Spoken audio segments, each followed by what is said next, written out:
सर्वांना माहिती आहे 5 तारखेपासून 5 ऑगस्टपासून श्रावणी सोमवार सुरू होतात. त्यावेळी 5 सोमवार, एक 5 तारखेला, एक 12 तारखेला, एक 12 तारखेला, एक 19ला, एक 26ला आणि एक 2 तारखेला 5 सोमवार. ते 5 सोमवारी आपण घरच्या घरी आपण महादेवाची पूजा कशी करायची, कसा अभिषेक करायचा ते आपण आज बघणार आहोत. कशी मांडणी करायची सोप्या पद्धतीने घरच्या घरी. ज्यांना रुद्राभिषेक करायला जमत नाही, दुसरी सेवा करायला जमत नाही, त्यांनी अभिषेक करायचा. तुम्ही घरीच्या घरी सकाळी करा किंवा प्रदोषकाळ केलं तर उत्तम राहील. तर महादेवाची पूजा प्रदोषकाळ केली तर खूप छान राहते. त्यामुळे आपल्याला मांडणी कशी करायची, कशी अभिषेक करायचा घरच्या ते आपण सर्वप्रथम तुम्ही जिथे अभिषेक करणार आहात तिथे लादी स्वच्छ गोमूत्र टाकून पुसून घ्या. तिथे एक पाट किंवा चौरंग मांडा. तिथं आपल्या पाटाच्या आजूबाजूला तुम्ही रांगोळी काढा छानपैकी. त्याच्या लाल कपडा टाका, लाल पिवळा कोणता असेल तो टाका. त्याच्यावर तुम्ही थोडेसे तांदूळ ठेवून एक तामण ठेवा. घीचा दिवा लावून घ्या, सोबत धूपही लावा. मग एका पाटावरती लाल कपडा टाका. त्याच्या तामणामध्ये तुम्ही शिवपिंड ठेवा. तुमच्याकडे जी शिवपिंड आहे कोणती असेल ती, त्याच्यावर तुम्ही दुधाने किंवा पाण्याने अभिषेक करा. मी तर पंचामृताने अभिषेक करते. पंचामृत असेल तुमच्याकडे तरी चालेल. पंचामृताने पहिला अभिषेक करून घ्या. अभिषेक करताना तुम्हाला ओम नमः शिवाय हा मंत्र जप करायचा आहे कंटिन्युअसली. ओम नमः शिवाय, ओम नमः शिवाय करून करायचा आहे. पहिला मी पाण्याने पंचामृताने अभिषेक केला, आता मी पाण्याने अभिषेक करते. ओम नमः शिवाय म्हणूनच आपल्याला अभिषेक करत राहायचा आहे कंटिन्युअसली. पंचामृत आपल्या सर्वांना माहिती कसं तयार करायचं आहे. पंचामृत आपण दूध, दही, घी, तूप आणि मध ह्याने पंचामृत तयार करायचं आहे. नंतर शिवपिंड चांगली धुवायची आहे, पुसून घ्यायची आहे एका स्वच्छ कपड्याने, रुमालाने. आणि मग आपण जिथे तामण ठेवलं आहे त्या तामणावर थोडेसे तांदूळ ठेवून शिवपिंड ठेवायची आहे. आणि शिवपिंडीवर मग तुमचे धूप वगैरे तिथे सर्व ठेवा तुम्ही. आणि मग तुमच्याकडं जर भस्म असेल, आता माझ्याकडे भस्म नव्हता म्हणून मी अष्टगंध घेतला आहे. त्याचं 3 बोटं आपली घ्यायची जे तुम्हाला दाखवले. ते 3 बोटांनी तुम्ही त्याला त्रिपिंड काढायचे. ती काढायची तुम्हाला.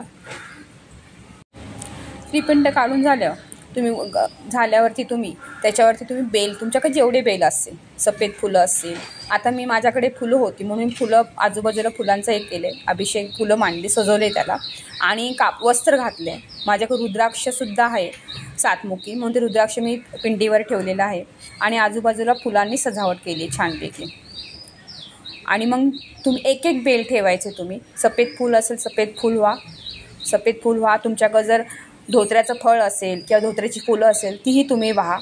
मला भेटली नाही म्हणून मी फक्त बेलच वाहिलेले आहेत. आणि बेल वाहताना तुम्ही शिव अष्टोत्तरम नामावली म्हणता 108 वेळा तुम्ही 108 बेल वाहू शकता. तुमच्याकडे 108 बेल नसतील तर एक बेल घ्यायचं, जेवढी बेल असेल एक बेल घ्यायचं, ते व्हायचं. एक ओम नमः शिवाय म्हणायचं, परत ते बेल व्हायचं, परत ते बेल घ्यायचं, ओम महेश्वरायण म्हणायचं आणि परत ते बेल ठेवायचं. असं एका बेलाने तुम्ही करू शकता. 108 नाव घेऊन तुम्ही अभिषेक करा, असं तुम्ही करा. किंवा तुम्ही शिव गायत्री मंत्र हा सुद्धा तुम्ही बोलू शकता. तो कोणता आहे तर ओम तत्पुरुषाय विद्महे महादेवाय धीमहि तन्नो रुद्र प्रचोदया. हे तुम्ही करायचे. नंतर तुम्ही काय करायचे, मी दुधाचा नैवेद्यसुद्धा दाखवला आहे. शिवमूठ कशी व्हायची तर शिवमूठ कशी व्हायची तर थोडेसे तांदूळ हातावर घ्यायचे, त्याच्यात थोडंसं पाणी टाकायचं आहे आणि मग ती शिवमूठ व्हायची. पण शिवमूठ वाहताना कोणता मंत्र म्हणायचा आहे ते मी तुम्हाला इथं वरती दिलं आहे, तर तुम्ही तो मंत्र म्हणा. त्या हिशोबाने शिवमुठीचं खूप महत्त्व आहे. सोबत तुम्ही आरती करायची, आपण महादेवाची आरती करायची. तुम्हाला आरती करून दाखवते. कोणती आरती आमच्याकडे ही आरती करतात. लवलवती विक्राळा ब्रह्मांडी माळा, विषकंठ काळा त्रिनेत्री ज्वाळा, लावण्य सुंदर मस्तकी बाळा, तेथून या जल निर्मळ वाहे झुळझुळा. जयदेव जयदेव जय श्री शंकरा श्री शंकरा, आरती ओवळ तुझ कपूर गौरा. ही आरती तुम्ही आरती म्हणा. आरती म्हणून झाल्यावर तुमची कोणती इच्छा असेल ती तुम्ही मागा. आणि आपल्यातून काय चूकबुक झाली असेल त्याची माफी मागा महादेवाकडे.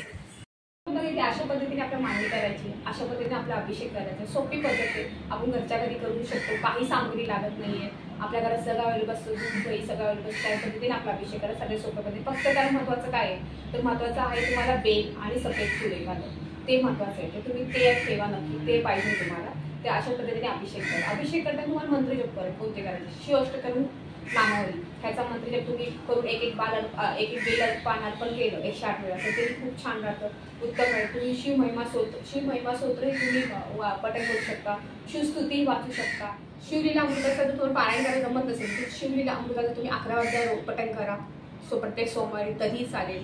किंवा तुम्ही शिव पंचाक्षरी स्तोत्र याचं एक पठण करा तरी चालेल. मी तुम्हाला जशी जमेल तशी तुम्ही महादेवाच्या श्रावण महिन्यामध्ये पूर्ण सेवा करा. महादेव भोळेत आपल्या कोणत्याही आपली फक्त काही भक्ती बघतात, आपला देखावा बघत नाही. त्यामुळे त्या पद्धतीने तुमच्या मनापासून जशी सेवा करतात तशी सेवा करा. तुम्हाला खूप छान राहील. याचं तुम्हाला 100% बटन ना, म्हणजे मनापासून सेवा करते नक्की त्याचं काही नाही फळ तुम्हाला भेटणारच आहे, असं नाही की नाही भेटतंच ते फळ. त्यामुळे ही सेवा तुम्ही नक्की करा. तुम्हाला कोणाला 16 सोमवारचे व्रत जर चालू करायचे असेल तर ते ह्या सोमवारमध्ये काउंट नाही होणार. मग तुम्ही श्रावणी सोमवार नाही धरू शकत, हे 5, मग तुम्हाला ते फक्त 16 सोमवार धरू शकतात. त्यामुळे तुम्हाला ही सेवा हे तुम्हाला जर 5 सोमवार करायचे असेल तर हे 5 सोमवार करा, नंतर ती सेवा चालू केली तरी तुम्ही चालेल. 16 सोमवाराची तरी चालेल. तुम्ही अशा पद्धतीने आपल्या घरच्या घरीच महादेवाचा अभिषेक करायचा आहे, त्यांची पूजापाठ करायची. पण हा मंदिरातही नक्की जावा, कारण मंदिरात जाणं एक वेगळं असतं. घरी पूजा करणं वेगळं आणि मंदिरात जाणं वेगळं. त्यामुळे मंदिरातही जावा. आणि तुमच्याकडे जर शिवलिंग नसेल तर ह्या सोमवारी पहिल्या सोमवारी तुम्ही शिवलिंग नक्की आणा, कारण घरात शिवलिंग, अन्नपूर्णा माता, गणपती बाप्पा आणि बाळकृष्ण हे नक्की असावे चारी. त्यामुळे घरात शिवलिंग असलं तर चांगलंच असतं. त्यामुळे शिवलिंग नसेल तुमच्याकडे तर या सोमवारी घेऊन या. श्री स्वामी.